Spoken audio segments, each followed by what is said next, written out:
నమస్తే. రాష్ట్ర ప్రజలకు దేశ ప్రజలకు ముందుగాల అంబేద్కర్ జయంతి శుభాకాంక్షలు తెలియజేసుకుంటా ఉన్నా. సో నిజంగా అంబేద్కర్కు అవమానం అని చెప్పుకోవాలి.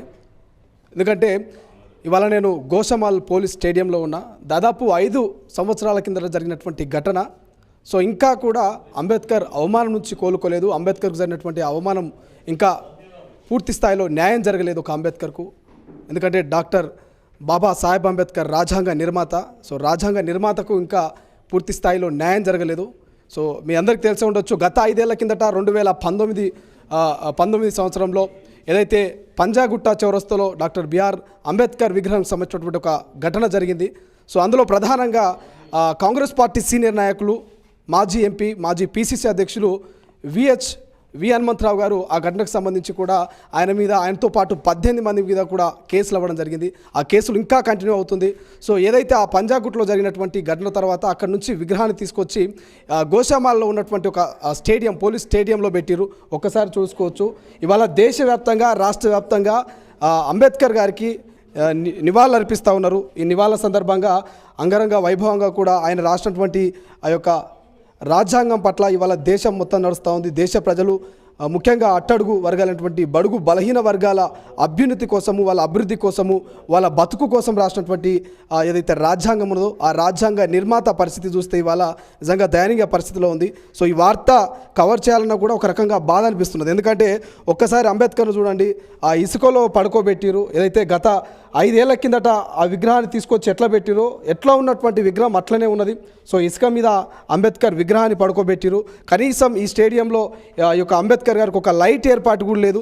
సో గత ప్రభుత్వం ఏదైతే బీఆర్ఎస్ ప్రభుత్వం హయాంలో జరిగినటువంటి ఈ యొక్క గొడవ కావచ్చు, ఈ యొక్క సంఘటన ఆ తర్వాత మళ్ళీ కాంగ్రెస్ ప్రభుత్వం ఏర్పడింది. కాంగ్రెస్ ప్రభుత్వం ఏర్పడి కూడా దాదాపు 3 నెలలు పూర్తవుతున్నది. సో మరి ఈ ప్రభుత్వంలోనైనా ఈ యొక్క అంబేద్కర్ గారికి న్యాయం జరుగుతుందా? అంబేద్కర్ గారి యొక్క విగ్రహానికి విముక్తి కలిగి ఏదైనా ప్రదేశంలో మరి అంబేద్కర్ స్టాచ్యూను ఏర్పాటు చేస్తారనేది తెలియాల్సి ఉన్నది. కానీ ఏదేమైనా బాధాకరమైన విషయము, ఇక్కడ సరైనటువంటి ఒక ఏర్పాట్లు కూడా లేదు. కనీసం స్టాచ్యూను నిలబెట్టి కూడా లేదు. ఆ ఇసుక దిబ్బల మీద అంబేద్కర్ స్టాచ్యూను పడకబెట్టిరు. కనీసం ఒక లైట్ సౌకర్యం కూడా లేదు. కానీ 5 ఏళ్ల నుంచి ఇదే స్టాచ్యూ దగ్గరికి, ఇలాగే పండుకోబెట్టినటువంటి స్టాచ్యూ దగ్గరికి వి హనుమంతరావు గారు వస్తున్నారు. వచ్చి ఆ స్టాచ్యూకు దండేసి దండం పెట్టి నివాళులు అర్పిస్తున్నారు. సో మాట్లాడదాం. విహెచ్ గారు ప్రస్తుతం మనతో పాటు. విహెచ్ గారు, ఎందుకు 5 ఏళ్ల నుంచి ఘటన జరిగి 5 ఏళ్ళు అవుతున్నది, 5 ఏళ్ల నుంచి మీరు రావడం, దండేయడం, దండం పెట్టడం, నివాళులు అర్పించడం, ఈ అంబేద్కర్కు విముక్తి ఎప్పుడు కలుగుతుంది? విముక్తి అంటే ఇప్పుడు రేవంత్ రెడ్డి గారు కొత్త ప్రభుత్వం వచ్చింది.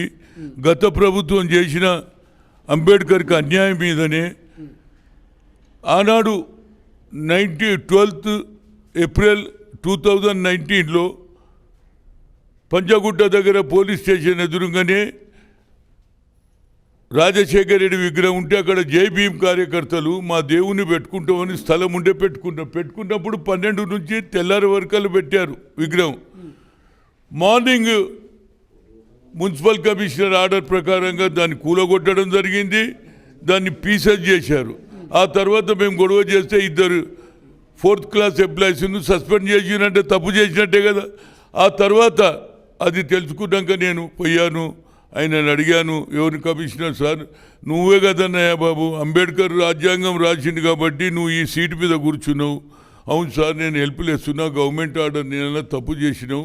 సరే ఇక అయిపోయింది, మళ్ళీ విగ్రహం పెడతా. నేను పెట్టలేను, మేము పెడతామంటే మేము పర్మిషన్ ఇవ్వలేము, కలెక్టర్ ఇస్తుంటే కలెక్టర్ దగ్గర కూడా పోయినా. కలెక్టర్ అన్నాడు కోర్టు ఆర్డర్ ప్రకారంగా మేము ఇవ్వలేము, కావాలంటే నువ్వు మీరు పెట్టుకోండి, మాకు అభ్యంతరం లేదన్నారు. ఆ తర్వాత నేను అమలాపురం ఈస్ట్ గోదావరి పోయి జూలై 18కు తీసుకొచ్చాము మంచి విగ్రహం. అప్పుడు తయారైన విగ్రహం కూడా మంచిది కనిపిస్తే మన ఆర్టిస్ట్కు పైసలు ఇస్తే తెల్లారుదామున తెస్తే దానికి 200 మంది పోలీసు వాళ్ళు కాపలా ఉండి ఆ బండితో సహా, లారీతో సహా డ్రైవర్ మీద కేసు ఎత్తుకొచ్చి ఈడబెట్టిండ్రు. ఆ తర్వాత మా మీద 18 మంది మీద కేసు ఇంకా నడుస్తూనే ఉన్నది. 5 ఏళ్ల నుంచి కంటిన్యూగా కోర్టులు తిరుగుతూనే ఉన్నా. ఆఖరుకు అక్కడ కోర్టు ఆర్డర్ ఇచ్చింది, స్టాచ్యూ హ్యాండ్ ఓవర్ చేయాలి. మరి ఏడబెట్టాలి, పెట్టామని వాళ్ళు ప్రభుత్వమే ఆడ వేరేది విగ్రహం పెట్టారు. మరి నేను ఏడబెట్టాలి?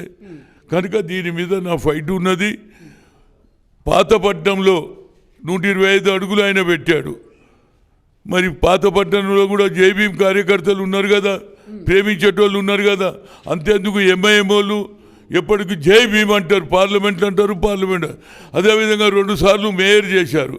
కనుక అక్కడ పెడితే బాగుంటుంది. ఎందుకంటే అటు చార్మినార్ చూస్తారు, ఇటు హైకోర్టు కూడా ఉన్నది, 2 కూడా చూస్తారు. ఆ మదీనా బిల్డింగ్ దగ్గర పెట్టాలని నా కోరిక ఉంది. అది అయ్యే వరకు నా పోరాటం చేస్తుంది. తప్పనిసరిగా ముఖ్యమంత్రి గారు చొరవ తీసుకుంటారని నన్ను నమ్ముకున్నది. ఎందుకంటే మేమంతా ఇందిరాగాంధీ నుంచి, పండిట్ జవహర్లాల్ నెహ్రూ నుంచి, అంబేద్కర్ ఆలోచన విధానం, అంబేద్కర్ కాన్స్టిట్యూషన్ తూచా తప్పకుండా మేము ప్రయత్నం చేస్తున్నాం. అందుగురించి నా ఉద్దేశంలో తప్పనిసరిగా రేవంత్ రెడ్డి గారు ఇందులో పెట్టడానికి ఆయన చేయూత ఇస్తాడనేది నా ఉద్దేశం. ఏదైనా అంబేద్కర్ అటువంటి వ్యక్తిని ఈ విధంగా చేయడం, ఆయన 125 అడుగులు పెట్టుకున్న పర్వాలే. పేదవాడు దేవుడిని ఎంతో పెట్టుకుంటాడు. గణపతి పైసలు ఉన్నాడు, ఏది పెద్ద విగ్రహం పెట్టి, లేనోడు చిన్న విగ్రహం కూడా పెట్టి, అదే చేసిన పొరపాటు అంటున్నా జై భీమ్ కార్యకర్త. ఇప్పటికన్నా ప్రభుత్వం ఆలోచన చేయాలి. ఈ విగ్రహం పెట్టే వరకు నా పోరాటం కొనసాగుతుంది. అందుగుంచే రాష్ట్ర ప్రభుత్వం కూడా ఎప్పుడైతే అంబేద్కర్ స్టాచ్యూను కూలగొట్టి ముక్కలు చేసినప్పుడు అప్పటి నుంచే కేసీఆర్ పతనం మొదలైంది. అదే గుర్తుంచుకోవాలి. నువ్వు 125 అడుగులు పెడతావు, పేద విగ్రహాన్ని, పేదోడు తెచ్చుకున్న విగ్రహాన్ని కూలగొట్టింది. కాబట్టి ప్రజలు సరి అయిన నిర్ణయం తీసుకున్నారు అనేది నా ఉద్దేశం. ఇప్పటికంటే అంబేద్కర్ ఆలోచనను కొందరు కాన్స్టిట్యూషన్ మార్చాలని ప్రయత్నం చేస్తున్నారు. ఎవడు మార్చినా ప్రజలు తిరగబడతారు. అదే కానీ విహెచ్ గారు ప్రధానంగా అధికారంలోకి వచ్చారు మీరు. ఇక్కడ ఒక లైట్ సౌకర్యం లేదు. గత ప్రభుత్వంలో లైట్ సౌకర్యం లేదు, ఈ ప్రభుత్వంలో లైట్ సౌకర్యం లేదు. ఇసుక దిబ్బ మీద బండబెట్టిరు. మీ ప్రభుత్వంలోనైనా ఈ యొక్క అంబేద్కర్కు విముక్తి కలుగుతుందిగా. నేను ఇవాళ ఓంగానే ముఖ్యమంత్రి లెటర్ రాస్తా సార్, అక్కడ ఇది ఉంది, ఇది బాగా లైట్లు ఉండాలి, రోజు క్లీన్నెస్ ఉండాలి, ఈ కొత్త ఈ విగ్రహానికి ఎక్కడ కూడా రోజు క్లీన్ చేయాలి. అదేవిధంగా ఎవరైనా వస్తే చూడడానికి కూడా అంబేద్కర్ ఏ పరిస్థితులు ఉన్నాడో వచ్చే తరానికి తెలవాలి కదా. అంబేద్కర్కి అవమానం అయితే నేను 5-6 సార్లు రౌండ్ టేబుల్ కూడా పెట్టాను, కానీ ఇంతవరకు ఫలితం లేదు. కనుక నా ఉద్దేశంలో అన్ని ఆర్గనైజేషన్స్ కూడా దీని మీద ఒత్తిడి తీసుకొస్తే ప్రభుత్వం తప్పనిసరిగా ఆయనకు సరి అయిన న్యాయం చేయాలి. అప్పటి వరకు నా పోరాటం కొనసాగుతుంది. నేను రాజకీయాలు వచ్చిన సామాజిక న్యాయం గురించి అంబేద్కర్, మహాత్మా జ్యోతిరావు పూలే, ఇందిరాగాంధీ, రాజీవ్ గాంధీ ఆలోచనతోటే ఇక్కడి వరకు వచ్చిన. నా జీవితంలో ఎక్కడ అన్యాయం జరిగినా అన్యాయంకు వ్యతిరేకంగా మా రాహుల్ గాంధీ కూడా న్యాయయాత్ర చేస్తున్నారు. అదే కూడా నా ఆలోచన అని నా ఉద్దేశం. ఇప్పుడు గతంలో బీఆర్ఎస్ కూడా కేసీఆర్ రాజ్యాంగాన్ని మార్చే అవకాశం ఉందన్నారు, అది అన్నారు, ఇది అన్నారు. ఇప్పుడు నరేంద్ర మోడీ కూడా భవిష్యత్తులో రాజ్యాంగంలో మార్పులు తీసుకొస్తామనే రీతిలో మాట్లాడుతున్నారు. వీళ్ళ మద్దతు ఏమైనా తీసుకుంటారా ఈ విగ్రహాన్ని ఏర్పాట్లో కావచ్చు? మద్దతు ఏం లేదు. ఎవడు రాజ్యాంగం అడిగితే ఆ ప్రభుత్వం కూలిపోతుంది. ఇవాళ ఆయన విగ్రహమే కూలగొట్టినందుకు ప్రభుత్వం పడిపోయిందా లేదా? అంతో ఆ కాన్స్టిట్యూషన్ అంత మహత్వం ఉన్నది, అంత బలం ఉన్నది, అంత బడుగు బలైన వర్గాలు ఉన్నారు. తిరగబడే రోజు వస్తుంది. తప్పనిసరిగా రాజ్యాంగాన్ని మార్చడానికి ఎవరు ప్రయత్నం చేసినా బడుగు బలైన వర్గాలు తిరగబడతారు. Thank you so much. ఇది మొత్తం మీద గోషామాల్ పోలీస్ స్టేడియంలో ఉన్నటువంటి అంబేద్కర్ స్టాచ్యూ దగ్గర అయితే మనం ఉన్నాము. సో మొత్తం మీద విహెచ్ గారు మాత్రము ఒక స్పష్టంగా చెప్తున్నారు. సో అంబేద్కర్ రాసినటువంటి రాజ్యాంగాన్ని మార్చాలని చూసిన గతంలో అంబేద్కర్ స్టాచ్యూని కూల్చినందుకే గత బీఆర్ఎస్ ప్రభుత్వము అధికారాన్ని కోల్పోయింది. సో అటువంటి అంబేద్కర్ జోలికి వచ్చినా, అంబేద్కర్ను టచ్ చేసినా ఖచ్చితంగా నాశనం అవుతుంది. కాబట్టి సో అన్ని సంఘాలు కూడా ఏకం కావాలి. ఈ అంబేద్కర్ స్టాచ్యూను ఇక యథాస్థితిగా ఏదైతే పాత బస్తీలో ఈ యొక్క అంబేద్కర్ స్టాచ్యూను ఏర్పాటు చేయాలి. సో అప్పటి వరకు ఇక్కడ ఒక లైట్ని ఏర్పాటు చేయాలి. సో పేదల దేవుడిగా కొలువైనటువంటి ఈ అంబేద్కర్కు నిత్యం ఇక్కడ ఒక రకమైనటువంటి సేవలు ఉండాలి. ఖచ్చితంగా అందరూ చూసే విధంగా, అందరూ అంబేద్కర్ని దర్శించుకునే విధంగా అంబేద్కర్ సంబంధించినటువంటి ఇక్కడ నీట్నెస్ని, క్లీన్నెస్ని మెయింటైన్ చేయాలి అనేటువంటి ఆ యొక్క డిమాండ్ అయితే మరి విహెచ్ చేస్తున్నాడు. సో చూద్దాం పేదల దేవుడైన మరి అంబేద్కర్కు ఎటువంటి న్యాయం జరగబోతున్నది, ఈ నూతనంగా ఏర్పడినటువంటి రాష్ట్ర ప్రభుత్వం దీని పట్ల ఎటువంటి నిర్ణయం తీసుకోబోతున్నది. కెమెరా పర్సన్ అజయ్తో శ్రీశైలం, తొలి వెలుగు, హైదరాబాద్.